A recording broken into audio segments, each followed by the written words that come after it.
चाहे कलेजा निकाल कर दे देना, पर आपकी स्त्री आपको ये 3 बातें मरते दम तक नहीं बता सकती। मित्रों, आज की कहानी बहुत ही रोचक और शिक्षाप्रद है। वो 3 बातें कौन सी हैं जो आपकी स्त्री आपको कभी नहीं बताती। चाहे आप कितना भी प्रयास कर लो, संसार की हर खुशी उसे दे दो, फिर भी वो आपको ये 3 बातें नहीं बताएगी। तो चलिए इस कहानी के माध्यम से समझते हैं। मित्रों, आपने राजा विक्रमादित्य का नाम तो सुना ही होगा, जो बहुत ही प्रजापालक राजा थे।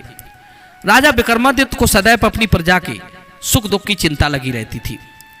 यदि उनकी प्रजा में कोई भी दुखी व्यक्ति रहता था और राजा विक्रमादित्य को पता लग जाता, तो वे उसका दुख दूर करने के लिए हर संभव प्रयास करते थे। इसीलिए तो राजा विक्रमादित्य का यश तीनों लोकों में फैला हुआ था, क्योंकि राजा का एक धर्म होता है कि प्रजा के सुख दुख के बारे में सोचना, उसकी भलाई के लिए काम करना। यही राजा का धर्म है। कौन क्या कर रहा है, किसे क्या दुख है, इन बातों का पता लगाने के लिए राजा विक्रमादित्य वेश बदल कर नगर में घूमा करता था। अगर उन्हें कोई दुखी प्राणी मिल जाता था तो वे उसका दुख दूर करने का पूरा प्रयास करते थे। ऐसे ही वे एक रात बाजार की गलियों में घूम रहे थे। आधी रात का समय था। चारों ओर अंधकार और गहरा सन्नाटा छाया हुआ था। गलियों का चक्कर लगाते लगाते वे एक ऐसे घर के नजदीक जा पहुंचे जिस घर में एक छोटा सा दीपक टिमटिमा रहा था। राजा ने देखा कि उस घर के बाहर बरामदे में बैठी एक बूढ़ी मां चरखा काट रही थी। वो बुढ़िया अजीब सी हरकतें कर रही थी। कभी वो हुक्का पीने लगती, कभी वो हंसने लगती, कभी वो रोने लगती, कभी वो नाचने लगती। बूढ़ी मां की ये अजीब सी हरकतें करते देख राजा बड़ा विस्मय में पड़ जाता है। सोचने लगा, ये बुढ़िया पागल तो नहीं है। रात के समय ये भला ऐसा क्यों कर रही है? मुझे इसके पास जाकर कारण पता करना चाहिए।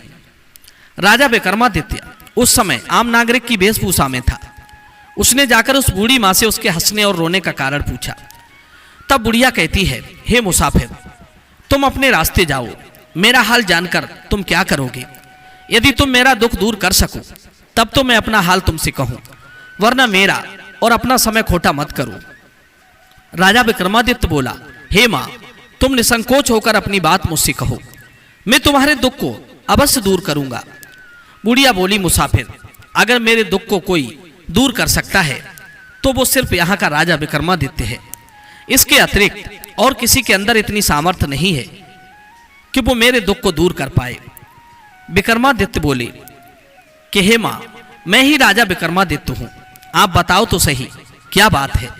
मैं तुम्हें वचन देता हूं कि तुम्हारी हर प्रकार से मदद करूंगा। तब बूढ़ी मां कहती है कि तुम्हें एक शर्त मेरी माननी पड़ेगी। अगर 6 मास के अंदर तुमने मेरे कार्य को पूरा नहीं किया तो 6 मास समाप्त होते ही तुम्हारी मृत्यु हो जाएगी। मित्रों, राजा विक्रमादित्य ने उस बुढ़िया की शर्त को मान लिया। बुढ़िया बोली, मेरा नौजवान बेटा और बहू अंदर के कमरे में सोए हुए थे।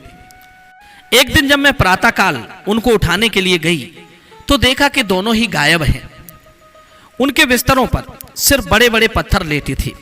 ये रहस्य आज तक मेरी समझ में नहीं आया और तब से मेरा दिमाग ठीक से काम नहीं कर रहा है। मेरी हालत पागलों जैसी हो गई है। यदि तुम कर सको तो मेरी बहू और बेटा को 6 मास के अंदर जहां भी गए हैं वहां से वापस ले आओ। यदि तुमने ये काम 6 महीने के भीतर नहीं किया तो तेरी मृत्यु हो जाएगी। राजा विक्रमादित्य ने उस बूढ़ी मां को वचन दिया कि 6 महीने के भीतर मैं तुम्हारी बहू और बेटों को लेकर आऊंगा।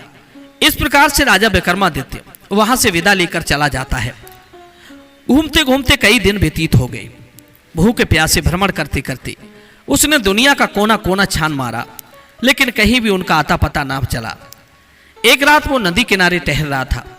इधर उधर भटकने घूमने के कारण शरीर में बहुत थकावट थी, इसलिए वो नदी के किनारे लेट जाता है। लेकिन चिंता के कारण उसे आधी रात तक नींद नहीं आती, क्योंकि उस बुढ़िया के बहू और बेटों को तलाश करते करते 5 महीने बीत गए थे। राजा लेटा हुआ सोच रहा था कि 5 महीने तो बीत गए, मगर अभी तक मैं उस बूढ़ी मां को दिए हुए वचन को पूरा नहीं कर पाया हूं। यदि 1 महीना और बीत गया तो मेरी मृत्यु हो जाएगी। मैं उस बूढ़ी मां को कैसे मुंह दिखाऊंगा? इससे तो अच्छा है कि मैं स्वयं ही नदी में कूदकर अपनी जान दे दूं। ऐसा विचार करके राजा विक्रमादित्य नदी में कूदने के लिए चल पड़ा। नदी के किनारे जाकर खड़ा हो गया और नदी में कूदने ही वाला था, तभी उसे रास्ते में किसी के कपड़े धोने की आवाज सुनाई थी। सोचने लगा इतनी रात गई, कौन कपड़े धो रहा है, चलकर देखना चाहिए। राजा विक्रमादित्य उसी आवाज के पास पहुंच जाता है तो देखा कि वहां एक धोबी कपड़ा धो रहा है। राजा ने जोर से आवाज देकर पूछा, कौन हो भाई, और तुम्हें आधी रात के वक्त कपड़े धोने की क्या जरूरत पड़ गई? तब वो धोबी कहता है, अरे भैया क्या बताएं, हमारे यहाँ अनारकली नाम की एक लड़की है जिसने आज तक सूर्य का मुख नहीं देखा है। उसके जितने भी काम होते हैं वे सब रात में ही होते हैं, यहाँ तक कि उसके कपड़े भी रात को ही धोकर सुखाने पड़ते हैं। इसीलिए हमें आधी रात पर कपड़े धोने आना पड़ता है। धोबी की बात सुनकर राजा को बड़ी हैरानी होती है। राजा वापस अपने उसी स्थान पर आकर लेट जाता है। उसके कुछ समझ में नहीं आ रहा था कि अब मैं क्या करूं। जब उसके कुछ समझ में नहीं आया तो वो फिर डूबने के लिए चल दिया। इस प्रकार मित्रों, राजा फिर से जब डूबने के लिए तैयार हुआ तभी उसी समय राजा की नाक में धूप और अगरबत्ती की सुगंध आने लगी। उसके बाद उसे शंख की धुनी सुनाई थी। विक्रमादित्य सोचने लगा कि मैंने 2 बार मरने का प्रयास किया, पर दोनों बार मेरे मरने में रुकावट आ गई। लगता है परमात्मा कुछ और ही कराना चाहता है। इससे साफ पता चलता है कि अभी मेरी मृत्यु का समय निकट नहीं आया है। मित्रों, सुबह का समय होने वाला था। राजा ने सोचा जरूर कोई साधु महात्मा भगवान की पूजा पाठ कर रहे होंगे, चलो अब उन्हीं के दर्शन कर लेते हैं। अब तो राजा साहब जिधर से सुगंध आ रही थी, शंख और घंटे की आवाज आ रही थी, उधर के लिए ही चल पड़े। थोड़ी दूर चलने पर उन्हें एक महात्मा जी की कुटिया दिखाई दी। राजा ने महात्मा जी के चरणों में प्रणाम किया और एक तरफ बैठ गए। विक्रमादित्य को निराश, हताश और उदास देखकर महात्मा जी ने कहा, हे नौजवान, तुम्हें देखकर लगता है कि तुम कोई अच्छे परिवार से हो। तुम्हारे और तुम्हारे मुखमंडल को देखकर ऐसा प्रतीत हो रहा है कि तुम बहुत दुखी हो। तब राजा विक्रमादित्य कहता है, महात्मा जी, मैं उज्जैन नरेश राजा विक्रमादित्य हूं।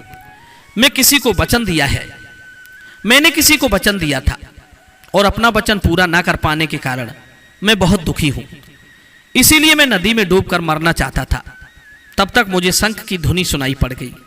मैंने सोचा मरने से पहले क्यों ना मैं आपके दर्शन कर लूं। महात्मा बोले, धन्य हो राजन, आज तक तो आपका नाम ही सुना था, लेकिन आज तो आप स्वयं ही यहां पधारे हैं। कहिए मैं आपकी क्या सेवा कर सकता हूं। तब राजा विक्रमादित्य ने उस बुढ़िया की बहू और बेटे की बात बताई।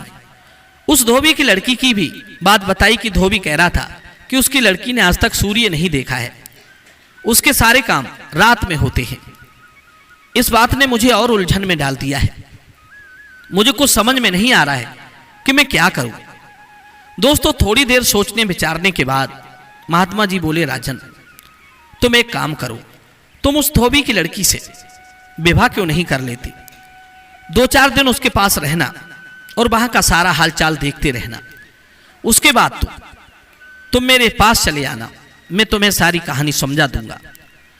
मित्रों, महात्मा जी की इन बातों को सुनने के बाद अगले दिन राजा विक्रमादित्य सज धज कर धोबी के घर जाता है और उसकी लड़की से शादी करने की इच्छा प्रकट करता है। राजा विक्रमादित्य तो वैसे भी सुंदर था। एक सुंदर राजकुमार को देखकर धोबी प्रसन्न हो जाता है कि ऐसा दामाद मुझे कहां मिलेगा। मित्रों, इस दिन धोबी ने अपनी पुत्री अनारकली का विवाह विक्रमादित्य के साथ कर दिया।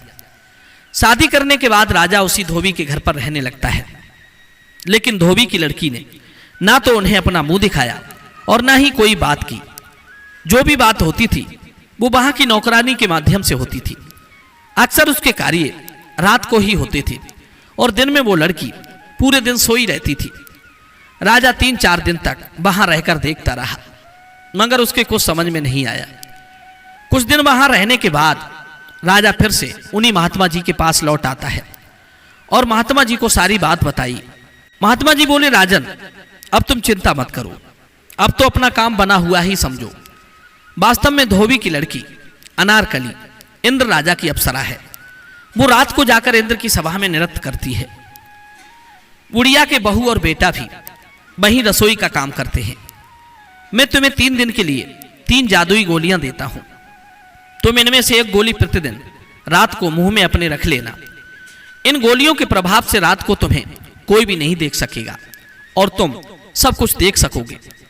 जब वो लड़की इंद्र के दरबार को जाए तब तुम पीछे पीछे उसके साथ चले जाना।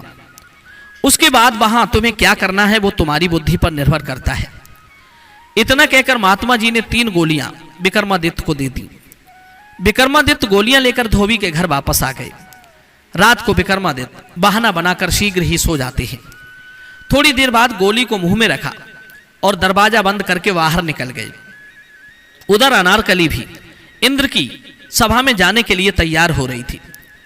राजा विक्रमादित्य ने चुपके से उसके नहाने के पानी में ठंडा पानी मिला दिया और उसके श्रृंगार के कमरे में सारा सामान इधर उधर फैला दिया। उधर अनारकली ने देखा कि उसके नहाने के पानी में किसी ने ठंडा पानी मिला दिया है और उसके श्रृंगार को फैला दिया है। यह देखकर अनारकली को बड़ी हैरानी हुई। वो अपनी नौकरानी पर बिगड़ती हुई बोली कि यह सब किसने किया है। दासी के पास भी उसका कोई जवाब नहीं था, लेकिन वो तो राजा विक्रमादित्य की करतूत थी। उसने गुप्त रूप से यह सब किया था। मित्रों, इंद्र के दरबार में पहुंचने की उसे बहुत जल्दी थी, इसलिए वो जल्दी जल्दी तैयार हुई और रात में ही इंद्रलोक जाने को चल पड़ी। अदृश्य रूप से विक्रमादित्य भी उसके पीछे पीछे चल देता है। चलते चलते अनारकली एक जंगल में पहुंची और वृक्ष के नीचे खड़े होकर आवाज लगाने लगी, मालती बहन जल्दी चलो, आज देर हो गई है। बहन की आवाज सुनकर मालती भी सज धज कर बाहर आ गई। इस प्रकार वे फिर आगे को चलने लगी। चलते चलते जंगल में उन्हें एक बहुत बड़ा सा पीपल का पेड़ मिलता है जिसकी बड़ी बड़ी शाखाएं थी। मित्रों, वे दोनों बहनें उस वृक्ष की एक एक टहनी को पकड़कर बैठ जाती हैं।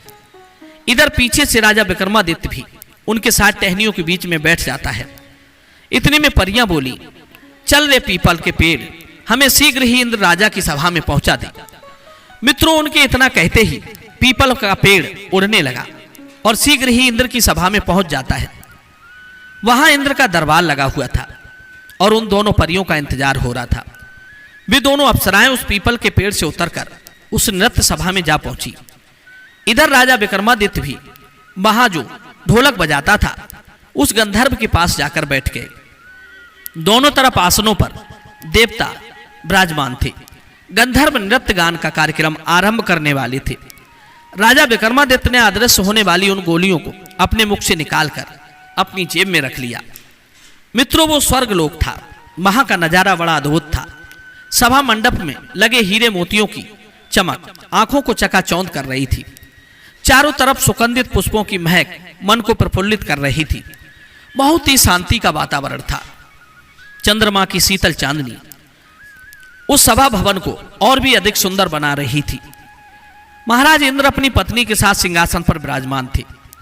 इधर जय जयकार के शब्दों के साथ यंत्रों की मधुर ध्वनि मन को मोहित कर रही थी। इंद्र के दरबार में नाच गान आरंभ होता है। अप्सराएं जोश के साथ उस सभा में नृत्य करने लगी, लेकिन ढोलक वाला कुछ सुस्त था। नृत्य में गति नहीं आ रही थी।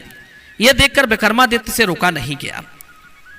उन्होंने उस ढोलक वाले से ढोलक मांगी कि भैया लाओ, थोड़ा सा मैं भी आपका हाथ बटा दूं। ढोलक वाला भी रोज ढोलक बजा बजा कर तंग आ चुका था, इसलिए उसने सोचा कि यह अच्छा मिला, मैं तब तक आराम कर लेता हूं और यह ढोलक बजा देगा। उसने खुशी खुशी ढोलक विक्रमादित्य को थमा दी। बस फिर क्या था, विक्रमादित्य के ढोलक पर हाथ पड़ते ही नृत्य सभा में मादकता छा गई। सभी मस्ती से झूमने लगे। परियों ने उस दिन ऐसा नृत्य किया जैसा कभी नहीं हुआ था। चारों ओर वाह वाह हो रही थी। आज तो महाराज इंद्र बहुत खुश हुए थे। सचमुच अप्सराओं ने अपना नृत्य का प्रदर्शन दिखाकर इंद्र महाराज का दिल जीत लिया था।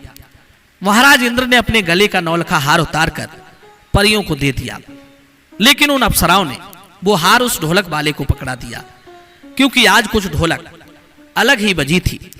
सभी अप्सराओं का दिल आज उस ढोलक वाले ने जीत लिया था। उन्हें क्या पता था कि आज ढोलक कोई गंधर्व नहीं, राजा विक्रमादित्य बजा रहा था। विक्रमादित्य ने वो हार संभाल कर अपनी जेब में रख लिया। इधर जब इंद्र की सभा संपन्न होती है, अप्सराएं अपने अपने स्थान को जाने लगती हैं, तो राजा विक्रमादित्य ने महात्मा जी के द्वारा दी हुई उस जादुई गोली को अपने मुंह में रख लिया। गोली मुख में रखते ही वो अदृश्य हो गया और पीपल के पेड़ पर बैठकर उन परियों के साथ पुनः धरती पर आ जाता है। विक्रमादित्य अनारकली के आने से पहले आकर अपने कमरे में जाकर सो गया। मित्रों, जब सवेरा होता है तो राजा विक्रमादित्य रोज की तरह आज सोकर नहीं उठा था। रोजाना तो वो जल्दी उठ जाया करती थी, लेकिन आज उन्हें सोता हुआ देखकर सभी लोग हैरान थे। नौकरानी ने आवाज लगाई, लेकिन वे फिर भी नहीं उठे। उसने फिर झकझोरते हुए कहा, महाराज उठो, सुबह हो गई है। तब विक्रमादित्य आंखें मलते हुए कहने लगे, अरे मूर्ख, तूने मुझे जगाकर अनर्थ कर दिया। आज तो मैं बहुत सुंदर सपना देख रहा था, तुमने मेरा सपना नष्ट कर दिया। जिस समय राजा विक्रमादित्य ने यह बात कही कि मैं सपना देख रहा था, उस समय अनारकली उस नौकरानी के पास में खड़ी थी। अनारकली ने नौकरानी को इशारे से उस सपने के बारे में पूछने को कहा। तब नौकरानी कहने लगी, महाराज आपने क्या सपना देखा था जो आप इतना गुस्सा कर रहे हो? तब राजा विक्रमादित्य कहते हैं, हे अनारकली की दासी, आज तो मैं सपने में राजा इंद्र की सभा में पहुंच गया था। इंद्र की सभा में सुंदर सुंदर अप्सराओं का नृत्य हो रहा था। मैं भी उस सभा में पहुंच गया। मैं वहां पहुंचकर मैंने बहुत सुंदर ढोलक बजाई। इंद्र महाराज मेरी ढोलक से बहुत प्रसन्न हुए। उन्होंने मुझे पुरस्कार में एक नौल का हार दिया। मैंने उस हार को लाकर अभी अभी सामने वाली अलमारी में रखा है। जरा तुम जाकर देखो तो सही, वो हार उस अलमारी में रखा है या नहीं। मित्रों, जैसे ही विक्रमादित्य ने हार देखने को उस नौकरानी को कहा तो उनकी आज्ञा माननी पड़ी। अब तो मित्रों, उसने जैसे ही अलमारी खोलकर देखी तो सचमुच वहां एक नौल का हार चमक रहा था। हार को देखकर नौकरानी की आंखें फटी की फटी रह गईं और अनारकली के तो आश्चर्य का ठिकाना ही नहीं रहा। सोचने लगी कि यह हार तो सचमुच वही है जो राजा इंद्र ने अप्सराओं को दिया था और अप्सराओं ने ढोलक वाले को दिया था। उसके कुछ समझ में नहीं आ रहा था कि वो हार इन तक कैसे पहुंचा। क्या सच में ये सपने में वहां पहुंच गए थे? मित्रों, इस प्रकार वो दिन बीत जाता है और फिर जब शाम होती है तो आज रात को फिर से अनारकली इंद्र की सभा में जाती है और चुपके से विक्रमादित्य भी वहां पहुंच जाते हैं। फिर से नाचगान शुरू होता है। आज राजा विक्रमादित्य ने ढोलक वाले गंधर्व से ढोलक लेकर पहले दिन से भी अच्छी ढोलक बजाई। आज तो अप्सराओं ने और भी ज्यादा अच्छा नृत्य किया। इंद्र ने खुश होकर परियों को सोने की थाली में 32 व्यंजनों को पुरस्कार के रूप में भेंट किया। परियों को लगा कि सारा कमाल तो उस ढोलक वाले का है, बस इनाम का अधिकारी तो ढोलक वाला है। यही सोचकर अप्सराओं ने वो व्यंजनों की थाली विक्रमादित्य को दे दी।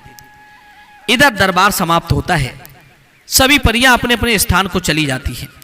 विक्रमादित्य भी पहले से पहले आकर व्यंजनों की थाली को अलमारी में रखकर बिस्तर पर आकर सो जाते हैं और प्रातःकाल काफी देर तक सोते रहते हैं। आज फिर से जब नौकरानी ने उन्हें जगाया तो वे फिर से गुस्सा होकर बोले, अरे मूर्ख नौकरानी, आज तो तूने मेरा सारा कार्य ही बिगाड़ दिया। आज तो मुझे कल से भी अधिक सुंदर सपना दिखाई दे रहा था। अनारकली ने पूछवाया कि आज उन्होंने सपने में क्या देखा है। तो राजा विक्रम समझाते हैं कि आज मैंने इंद्र की सभा में कल से भी अधिक सुंदर ढोलक बजाई थी। इस पर उन्होंने प्रसन्न होकर सोने की थाली में 36 प्रकार के दिव्य भोजन मुझे भेंट किए हैं। मैं उस थाली को लाकर अलमारी में रख दिया है। तुमने मुझे जगा दिया, जाओ देखो वहां वो थाली रखी है कि नहीं। नौकरानी ने जब अलमारी खोलकर देखी तो सचमुच व्यंजनों की थाली वहां रखी हुई थी। पास में ही अनारकली खड़ी थी। व्यंजनों की थाली देखकर वो स्तब्ध रह गई। उसके कुछ समझ नहीं आ रहा था कि ये सब कैसे हो रहा है। ये थाली तो इंद्र महाराज ने अप्सराओं को भेंट में दी थी, इनके पास कहां से आई। मित्रों, इसी बात की उधेड़ बिन में पूरा दिन बीत जाता है। अंत में हार कर शाम के समय उसे राजा से बोलना ही पड़ गया। अनारकली राजा से कहने लगी, हे महाराज, मेरी समझ में ये रहस्य नहीं आ रहा है कि सच सच बताओ, आपने ये सब कैसे किया? सचमुच वो थाली वही थाली है जो राजा इंद्र ने दी थी। तब राजा विक्रमादित्य ने देखा कि अनारकली उसके सम्मुख आकर अपना मुख दिखाकर निवेदन कर रही है। राजा ने अब तक उसका मुख नहीं देखा था। सुंदर अनारकली का चेहरा देखकर राजा बहुत प्रसन्न हो जाता है। विक्रम ने कहा, मैं तुम्हें बता तो दूंगा, पहले तुम अपना रहस्य मुझे बताओ कि तू अपना मुख मुझे क्यों नहीं दिखाती थी। तब अनारकली ने बताया, हे स्वामी, मैं एक अप्सरा हूं और राजा इंद्र के दरबार में रोज रात्रि में नृत्य करने जाती हूं, और एक स्त्री कभी इस तरह की बात अपने पति को नहीं बता सकती। हे महाराज, स्त्रियों का यह स्वभाव होता है कि वे ये 3 बातें कभी अपने पति को नहीं बता सकती।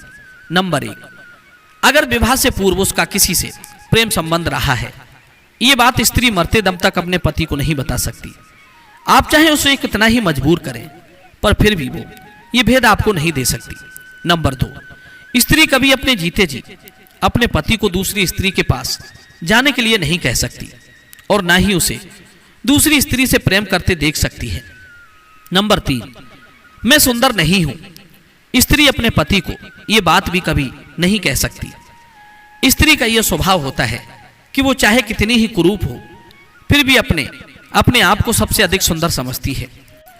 जो उसके मायके वालों को नीचा दिखाती हो, वो बात भी औरत अपने पति को नहीं बता सकती। इस प्रकार राजा विक्रमादित्य ने भी अपना राज अनारकली के सामने खोल दिया कि वो राजा विक्रमादित्य है, और उसने एक बुढ़िया को वचन दिया है कि मैं उसकी बहू और बेटे को लेकर आऊंगा।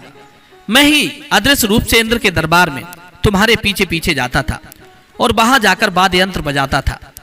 मित्रों, अनारकली ये सुनकर बहुत प्रसन्न हो जाती है कि यही राजा विक्रमादित्य हैं। राजा विक्रमादित्य को पति रूप में पाकर अनारकली भी अपने आप को बहुत बड़ी सौभाग्यशाली समझती है और कहती है, हे महाराज, आपकी पत्नी तो मैं बन चुकी हूं, लेकिन आप मुझे पूर्ण रूप से नहीं पा सकते, क्योंकि मैं इंद्र की अप्सरा हूं और इंद्र महाराज के इशारे पर ही मुझे जीवन भर चलना पड़ेगा। मैं आपको एक युक्ति बताती हूं। तब अनारकली बताती है, हे महाराज, आज आप फिर से चलिए और ढोलक बजाने की सारी कला को उस सभा में उड़ेल दीजिए। जब इंद्र महाराज बहुत प्रसन्न हो जाएं और कुछ मांगने को कहें, तो तुम उनसे 2 वचन मांग लेना। एक वचन में तुम मुझे, इंद्र महाराज से मुझे मांग लेना, और दूसरे वचन में उस बुढ़िया की बहू और बेटे को मांग लेना जो वहां रसोई का काम करता है। मित्रों, रात होने पर विक्रमादित्य फिर उसी सभा में पहुंच जाता है। आज उन्होंने ऐसी ढोलक बजाई जिसका कोई जवाब नहीं था। परियों ने ऐसा सुंदर नाच किया कि चारों तरफ बा हो उठी। इंद्र मस्ती में सुध-बुध खो बैठा। इस प्रकार जब नृत्य समाप्त हो जाता है, इंद्र ने परियों से कुछ मांगने के लिए कहा। परियों ने कहा, महाराज, आपने कुछ देना है तो ढोलक वाले को दे दीजिए। यह उसी का कमाल है जो हमने इतना सुंदर नाच प्रस्तुत किया। इंद्र ने जब ढोलक वाले को बुलाया तो ढोलक वाला गंधर्व कहने लगा, महाराज, आजकल तो कोई और ही ढोलक बजाता है, आप कुछ देना चाहते हैं तो उसे ही दे दें, मैं तो आपसे रोज इनाम पाता रहता हूं। तब विक्रमादित्य से पूछा गया कि आप क्या मांगना चाहते हैं। विक्रमादित्य ने 2 वचन मांगे। पहले वचन में अनारकली और दूसरे वचन में उस बुढ़िया की बहू और बेटे को मांग लिया जो वहां रसोई का काम करता था। इंद्र को यह जानकर बड़ी प्रसन्नता हुई कि यही राजा विक्रमादित्य है। उन्होंने अपने वचनों को पूरा किया। इस तरह राजा विक्रमादित्य 6 मास के भीतर ही अनारकली और बुढ़िया के बहू बेटे के साथ अपनी राजधानी वापस आ जाता है। बुढ़िया के बहू बेटे को उसके पास पहुंचा देता है और अनारकली के साथ अपने राजभवन को लौट जाता है। सारी राजधानी में खुशियां मनाई गई और विक्रमादित्य फिर से सुखपूर्वक राज करने लगे। मित्रों, ये कहानी कैसी लगी कमेंट सेक्शन में अपनी राय जरूर रखना। मिलते हैं आपसे अगली वीडियो में एक और चर्चा के साथ। आप सभी का बहुत बहुत धन्यवाद। जय श्री कृष्णा।